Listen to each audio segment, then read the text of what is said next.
Piccolo, Sun Jinwoo, Vegeta, Aang, Vin Diesel with his Tims. All of these names are people who are well known within the ore farming community. But who doesn't get talked about enough is the Cybertronians in Transformers 1, Bayverse Edition. We kick it off with the yellow and black menace himself, Bumblebee. Bumblebee. After we seeing how Bumblebee, being sold like a slave because of his black side, comes to the rescue of Sam the Runner after Sam was getting pressed by the CPD over some 1890 spectacles. Bumblebee trips Barricade like a school bully trips a dorky kid in the 80s and rushes over to the 20-ish-year-old looking but somehow teenagers recovering on the ground. The two get in, and the chase begins. We first see a Camaro and a Mustang coming out of some smoke, and the first question that immediately comes to my mind is, where did this smoke come from? I could bet my house, my family, my future kids, my car, and all the money I have in my bank account that Bumblebee did it. Bumblebee, blasting that music, trying to show off the speakers, breaks through the glass of an abandoned building with Barricade howling his bumper, following this man like a gold digger on LeBron leaving the club. Bumblebee then proceeds to bust down this shelf that still had stuff on it for absolutely no reason. He proceeds to hit the cleanest drift I've ever seen though. It was looking like that scene that they was drifting in Tokyo Drift, but it was clean though. But you know, the Decepticons can't let the Autobots shine too much as Barricade does the Anything you can do, I can do better mentality, not only matching Bumblebee drift for drift, but also hitting a burnout to show off the rims. I'm not gonna lie, man got the chrome upgrade, but then he proceeded to flex for the camera. Like, we got the memo, the rims are there, we see it, it looks nice. We'll talk about a fight another day, but just know Bumblebee cooked Barricade in that 1v1. Moving forward, we see Sam and Michaela chilling in the whip, blasting some Lil Wayne as she says some of the dumbest stuff you can say while riding in a literal Cybertronian. Well, Bumblebee, why are you so old and whack? And I'm not gonna lie, Bumblebee and Sam had a reasonable crash out. Bumblebee for getting called whack, and Sam for seeing his slave drive away. However, this is the craziest part. Finding out Cybertronians can just scan cars just from their headlights alone.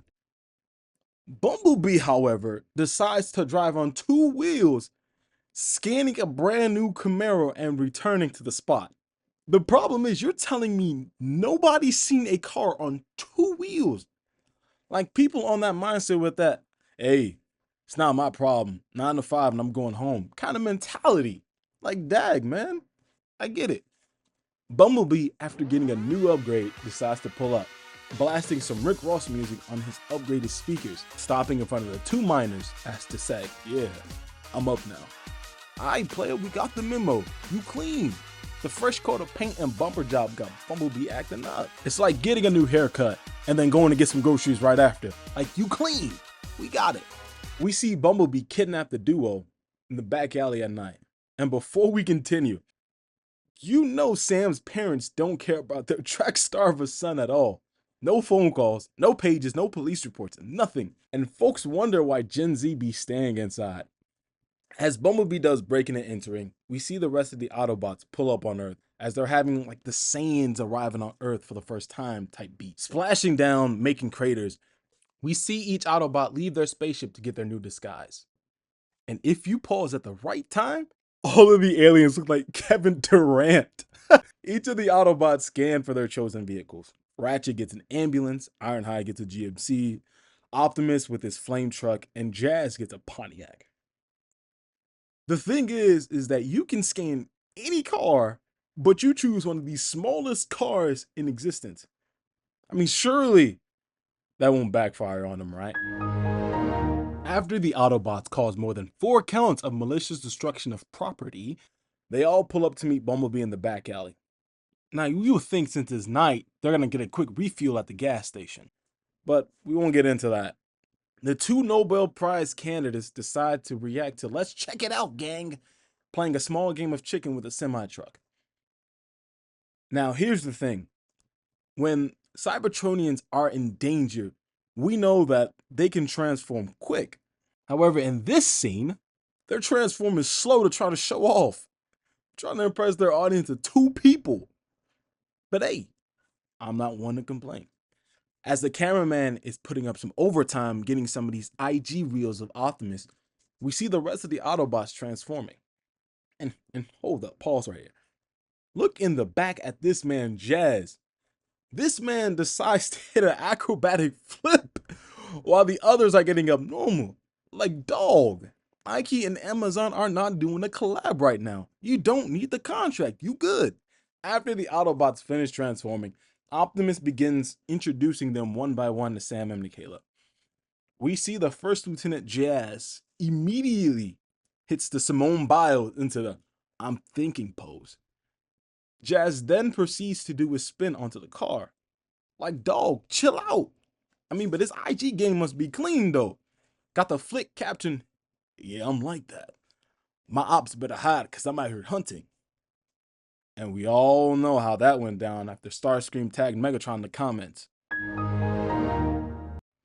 Now Ironhide, the aura specialist himself, wastes no time in twirling his guns like Ja. Man was out here quoting Clint Eastwood. Do you feel lucky, punk? Like, bro, relax. You're standing 20 feet tall, flexing on 2 children. Following that, we get Ratchet, the medic. Now, even though this wasn't supposed to be oil farming, we need to talk about this. By sniffing the air, this dude knew what kind of time his Sam was on. The smell alone. I would not want to be around Ratchet in high school. Like, if he was my guardian, he'd probably sell me out to the ladies. Actually, no, I gotta be honest. He probably wouldn't. I mean, he was a real one to the end. If you know, you know. And then there's the formal introduction of Bumblebee, who is shadowboxing. Like, bro, we know you worked over Barricade. Now just take it easy, bro. Just take it easy. Later on, when Sam and Michaela get arrested by the government organization called Sector 7, en route, they run into Optimus Prime.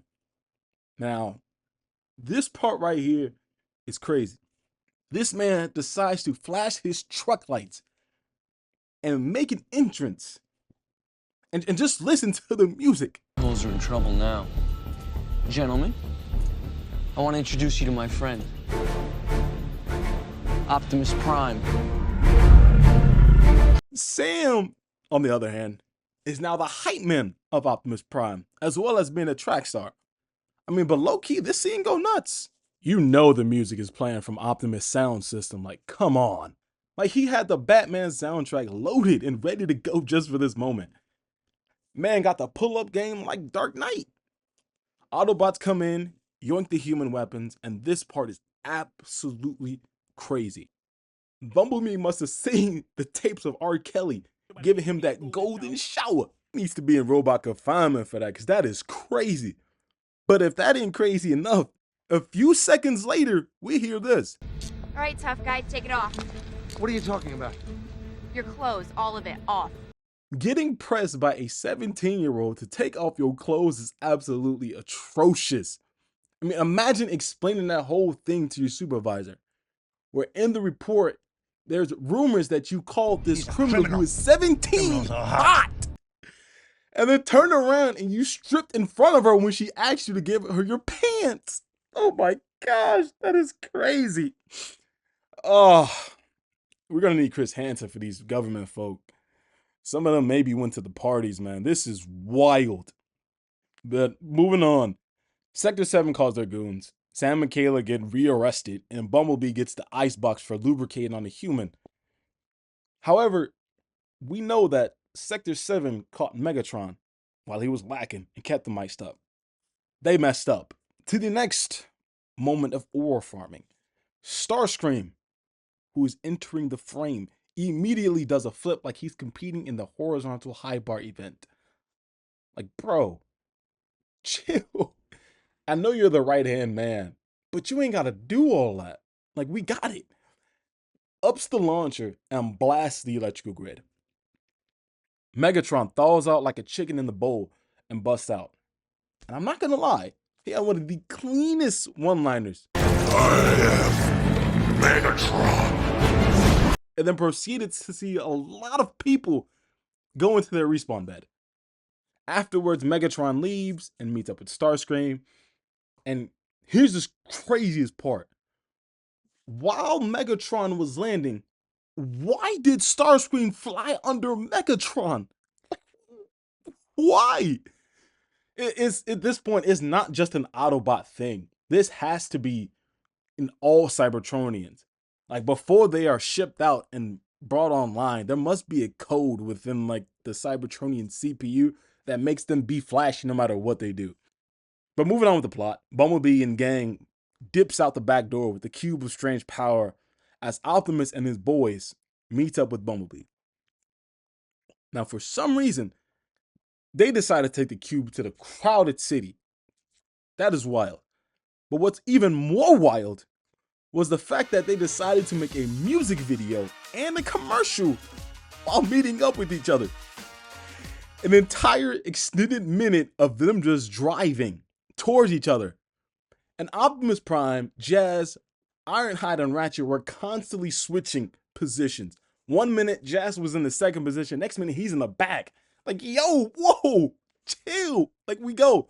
Y'all got it. Y'all got it, man. Like, I don't know how you could compete with that.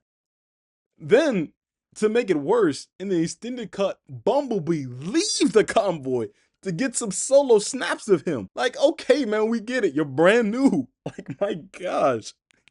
I'm over here crying because this is that crazy. But all right, while this is all going on, they finally meet up with Bumblebee. And I'm not going to lie, this is kind of cold, but it's kind of like, bro, you didn't need to do all that. So they see Bumblebee. Jazz is bumping the music this time because, you know, he got them good speakers. It may be a small car, but them speakers ain't lit. Then they proceed to drift. And I'm not going to lie, drifting in a car is tough, but drifting in a semi-truck, that's insane. Like, honestly, like behind the scenes, I got to give the stunt driver credit because that must have took a while. But hey, that is cold though. I'm not going to lie. Now, after they all do their cool little drifts and, you know, get them shots for the IG, they all proceed to go directly into the battlefield, which is going to be a kill zone. The gang eventually arrives to the crowded scene, missing Optimus because, you know, Optimus stuff. Bumblebee and Ironhide immediately gets blasted because some people threw out some green smoke. Starscream helps Bumblebee earn his Purple Heart achievement, and Sam does what he does best, getting them cardio steps in. A tank Decepticon named Brawler starts blasting his cannon, and Ironhide shows us why he is called the Aura Specialist. This man saw a group of people, more than two, and was like, you know what? I'm gonna put on a show. This man got the slow-mo with everything. And GMC must have paid Michael the big bucks to get this going, because ain't no way you telling me this man did a double flip with cannons and there's 0 human casualties. Like, that's insane. Jazz also decides to get operational and does a clean flip onto Brawler, forcing Brawler to stop camping and transform. Then this next part is crazy. After Jazz kicks off the missiles, Brawler grabs this man like a toddler and yeets him, taking that man flailing like a frisbee. Later on, we see the Aura Specialist himself doing another flip between missiles, slow-mo, shooting missiles of his own. Like, bro was pulling out so much flips, they was like, all right, in the second one, you can't be doing all that, man. Because this man was flipping and just rotating past every missile, not killing a single human in sight. That is insane. Like, bro was trying to get them viewers up on the socials, getting that BP gas sponsorship, max contract. That man flipping like he trying to flip out the projects. Then, while Ironhide's doing his thing, the rest of the Autobots decide, you know what? I'm getting in on this. As Jazz slides in like he's contributing with his PP shooter, and Ironhide's missiles land, Ratchet does this Jumpman Jordan flip with a buzzsaw. When did he have this? And this is the only time we've seen him do something this cold ever. Like in the other ones, he was absolutely atrocious. These attacks work and they knock him down, but Brawler's not dead. Brawler gets deleted by a wounded warrior's recipient and an underage criminal nurse. Starscream, seeing how Instagram is blowing up about how Ironhide is doing them cool flips, cannot let him get that shine. Because you already know, one side cannot let the other shine. So this man slides in, letting Sam know it's time for him to take a break from his cardio, and proceeds to send all of these cars flying. Like, imagine you just entering into a store to get like a quick item. You come out to see your car getting flipped. Like, bro, at least hit one of the Cybertronians to make it worth it. Like my dog. It ain't even that deep. And as the people on X start blowing up using hashtag Starscream, the aura specialist and the sniffer can't let him get that feed. The medic proceeds to light up and flip, and Ironhide slides underneath, moving out of the way of missiles again. But Starscream just proceeds to cook them both. Getting blasted like that is crazy. I mean, that's just wild. And you know they can't live this one down. Here's the final part of the aura farmer where we get to the big boys. We get to Optimus, being late to the party because he had to deal with some background Decepticon, arrives and immediately shiesties up. The cameraman had to get the whole rotation, earning that overtime pay. Like, we see every note and bolt in Optimus as he's transforming. Megatron, after showing Jazz he knows how to do division, lunges at Optimus. Now, Optimus could have pulled out his pea shooter and blasted Megatron en route. But instead, he proceeds to do this Jordan Jumpman grab and sends the both of them spiraling. The two continue to do massive property damage, sending a lot of folks to see that Elvis Presley Michael Jackson concert live. The duo falls on the ground, and this is where we see why the Decepticons join up more than the Autobots. Optimus pulls out his Nerf gun that tickles Megatron. Megatron then turns around, assembles a railgun, and booms Optimus, sending that man flying into a building. Like, imagine seeing the man you're serving under get sent flying and the rest of your comrades get tore up like Swiss cheese. Like, I don't know, man. The Decepticons, they recruiting strategy looking good. I'm gonna be honest. But anyway, thank you and subscribe.